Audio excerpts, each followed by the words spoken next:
Hello guys, welcome back to the Civil Engineering YouTube channel. Please subscribe our channel for daily civil engineering videos. Today our lecture is about the porosity. In this lecture I will try to explain the porosity in detail. It is little bit different from that of the wide ratio. I will also show you that how it is different from the wide ratio. Let's consider that this is the phase diagram of soil, and phase diagram of soil has three main components: the solids, the water content and the air content. And the solid content represented by the volume of solid content represented by Vs, the water content volume is Vw, and Va for the air content volume.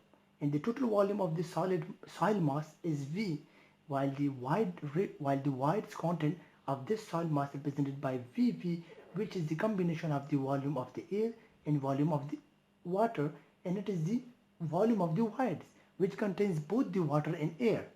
So now to define the porosity with the help of this phase diagram, I can define it that the porosity is equal to the wides volume, that how much wides are present in your soil mass, and divided by the total volume of the soil mass. So it shows actually that how much wides is present in your whole soil mass. The more wides are present in your soil mass, so the more porous soil that is, and it will have more permeability. So I can also write this porosity that the wides volume is represented by Vv. This is the wides volume, which is a combination of the air and water volume, dividing by the total volume, which is the V. While if I compare the wide ratio is little bit different. The wide ratio represented by the volume of the wides.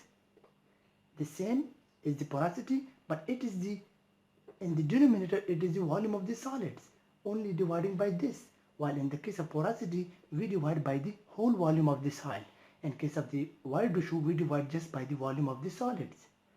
This is one difference, and the porosity can be expressed in percentage, while the wide ratio cannot be expressed in percentage. Also, now to express the relationship between the wide ratio and porosity, we can write it here that the wide ratio is equal to the volume of the wides is equal to the volume of the wide dividing by the V, where V is actually the combination of the volume of the wides and volume of the solid. V is equal to the volume of solids and volume of wides. So I can write it here in place of the V, I can write it here Vs and Vv. And also I can write it here now taking the reciprocal, so it will become 1 over n is equal to the Vs Vv divided by the Vv. I just take the reciprocal of this equation. Now again this equation will become cutting it, so I will get like this, and this is cut down, we will get 1 here. So now I can write it here that 1 over n is equal to the volume of the solids divided by the volume of the wides and plus 1.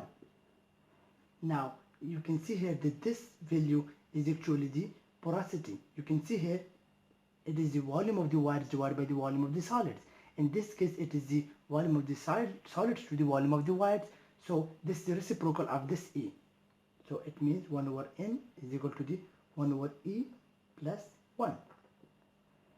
So now taking the LCM, I will get E into 1 plus E. So this is the famous equation used for the relationship between the porosity and the wide ratio. Or I can also write it here by taking the again reciprocal of these equations. I will get here that n is equal to the E divided by 1 plus E, in which I just reciprocal the n here, so it becomes 1 over n becomes n, and E will go to the denominator, and this will comes to the denominator. So this is the final equation used to find the relationship between the porosity and the wide ratio. And there are some characteristics for the wide ratio, that wide ratio can never be greater than the 100%. Why? Because wide volume can never be greater than the total volume, because the total volume contains the wide volume and the solid volume. So the porosity should always be less than the 100%, or we can say porosity ratio should always be less than the 1, because the void of the volume can never be greater than the total volume. That's why it can never be greater than the 100%. Hope you guys understand the porosity and the relationship between porosity and void ratio, which is a very important relationship in the soil mechanics. And for more videos, don't forget to subscribe my channel for daily civil engineering videos. Thank you for watching my video.